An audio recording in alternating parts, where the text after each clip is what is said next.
जिसके कारण लोग जिंदगी में बहुत सक्सेसफुल हुए हैं। ये है सकारात्मक विश्वास। सोच नहीं, विश्वास होना जरूरी है। पॉजिटिव बिलीव होना, करना बहुत जरूरी है।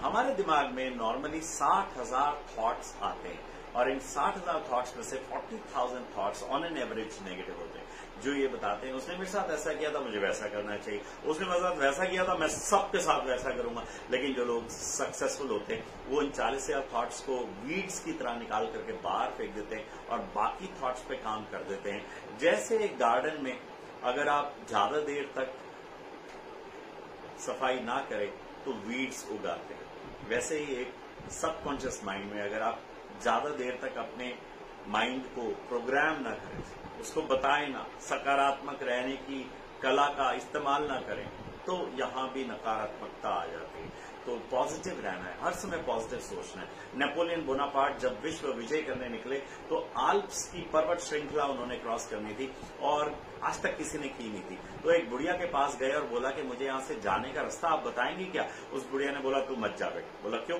क्योंकि यहाँ से जाने वाले सारे लोग चले गए हैं, कोई भी वापस नहीं आया। नेपोलियन ने फिर भी बोला फिर भी आप मुझे रास्ता बताएं, मैं जाना चाहता हूँ। नहीं तू मत जा बेटा, तू जा ही नहीं पाएगा।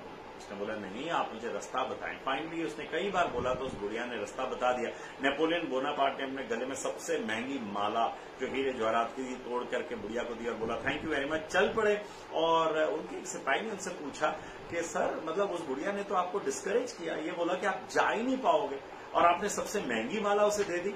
नेपोलियन बोनापार्ट ने बोला उस बुढ़िया ने जितना मुझे एनकरेज किया उतना लाइफ में आज तक किसी ने नहीं किया। उस बुढ़िया ने बार बार बोला कि मैं जा ही नहीं पाऊंगा, मैं जा ही नहीं सकता हूं, और यही मेरे लिए सबसे बड़ा सकारात्मक विचार है। मुझे जितने लोग बोलते हैं कि मैं वो कर नहीं सकता और मुझे दुनिया में वो सारे काम कर डालने।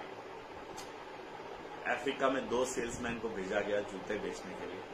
पहले वाला नीचे उतरा, उसने बोला अरे यहाँ तो लोगों के पास कपड़े पहनने के लिए भी नहीं। उसने अपनी कंपनी को वापस ईमेल भेजा कि मैं अगली फ्लाइट से वापस आ रहा हूँ क्योंकि यहाँ लोगों के पास कपड़े पहनने के लिए भी नहीं है, गरीबी बहुत है।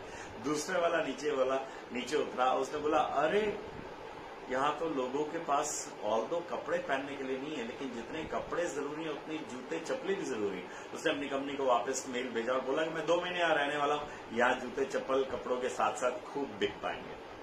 हमारी सोच कैसी है उस पर सब कुछ डिपेंड करता है। आपने अपने दिमाग में, सबकॉन्शियस माइंड में कौन से वाले सुपरवाइजर को ज्यादा काम दिया, जगतजीत सिंह को या जगतहार सिंह को? आप जिसको ज्यादा काम देंगे वो आपको सक्सेसफुल बनाएगा। अगर आप जगतजीत सिंह को काम देंगे, पॉजिटिव थॉट्स देंगे, पॉजिटिव खुराक देंगे, नौकरी पे उससे ज्यादा काम पे रखेंगे तो वो ज्यादा काम करेगा। जगतहार सिंह को देंगे, बोलेंगे कोरोना हो गया, मंदी चल रही है, पूरे विश्व में बुरा हाल है, लोग मर रहे हैं, तो वैसा ही वो आगे आपको भी मैसेज देगा।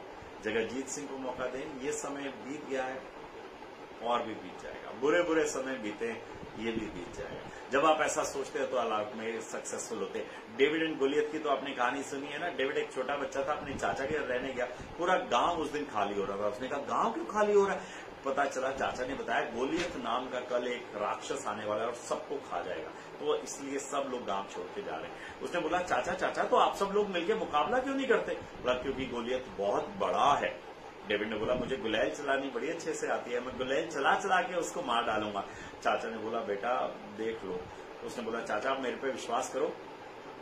चाचा वहीं रुक गया अपने भतीजे के साथ और पूरा गांव खाली हो गया। अगले दिन गोलियत आया। जैसे ही गोलियत आया, चाचा ने बहुत सारे रात को पत्थर इकट्ठे कर दिए थे, डेविड ने लिए और गुलेल चला करके गोलियत को मार डाला। तो गोलियत मर गया और गांव वालों को पता चला, सब लोग भागे हुए आए, डेविड को अपने कंधे पे बिठा करके पूरे गांव में चक्कर लगाया और डेविड से बोला तुमने ये काम कैसे किया?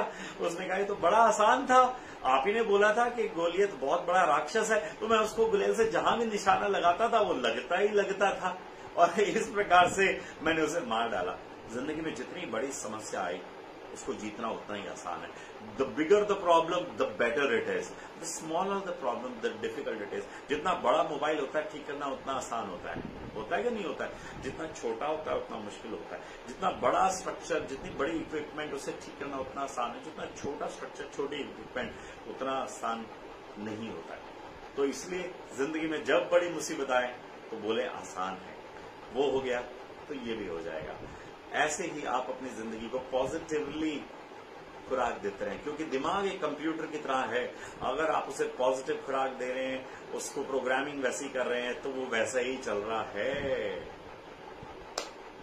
डेविड फेल्प्स स्विमिंग किया करते थे, स्विमिंग कंपटीशन में बुलाया गया और अनफॉर्चुनेटली उनका हाथ टूट गया कंपटीशन से पहले, ओलंपिक से पहले।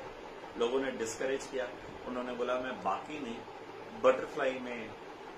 बटरफ्लाई जो होता है एक इवेंट, उसके अंदर स्विमिंग करूंगा और गोल्ड मेडल जीत के दिखाऊंगा। और उन्होंने ऐसे ही किया। अपनी एक कमी को, हाथ के टूटे होने की कमी को उन्होंने पॉजिटिवली चैनलाइज करके बटरफ्लाई वाले स्विमिंग इवेंट में पार्ट लिया और जीता। हम तब इस प्रकार की प्रॉब्लम्स में अपने दिमाग को चैनलाइज करके पॉजिटिवली लग जाते हैं। मैंने देखा कोरोना के काल में बहुत सारे हमारे मेंबर्स प्रगति परिवार के उदास होकर बैठ गए, लेकिन बहुत सारे लोग नए रास्ते निकाले। उन्होंने अपने मेन बिजनेस के अलावा दूसरे बिजनेस भी किए, अपनी रोजी रोटी चलते रहे, कोई ना कुछ नया होता रहे, और जब सब कुछ ठीक हो जाएगा तो उन्हें वापस अपने बिजनेस पे तो आना ही था।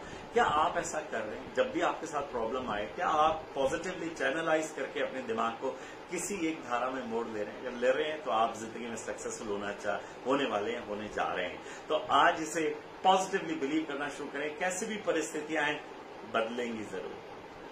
Thank you very much for listening to me. वंदे मातरम।